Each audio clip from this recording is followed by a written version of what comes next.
سوال یہ ہے کہ عام طور پہ جو ہے وہ جو مجالس ہوتی ہیں شیعوں کی، اسی طرح ان کے جلوس نکلتے ہیں تو لوگ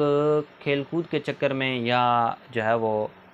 مذاق تماشے کے چکر میں ان کی مجلسوں میں چلے جاتے ہیں، یا بعض جو ہے وہ نیک نیتی سے اور محبت سے جاتے ہیں، تو اس کا شرعی حکم کیا ہے؟ تو یاد رہے حضور سید عالم صلی اللہ علیہ وسلم نے ارشاد فرمایا من کثر سواد قوم فهو منهم، کہ جو شخص جس بھی مجموعے کو بڑھائے گا وہ انہی میں سے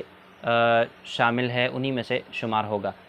تو اس حدیث کے تحت محدثین نے فرمایا ہے کہ منہم کا معنی یہ ہے کہ ممکن ہے کہ مرتے وقت اس کا جو ہے وہ ایمان سلب کر لیا جائے اور وہ بد مذہبی پر اور کفر پر مرے،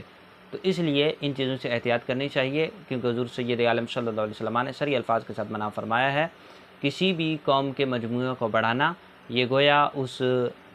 مذہب کو اختیار کرنا ہے، ان کے نظریات کو اختیار کرنے کے مترادف ہے۔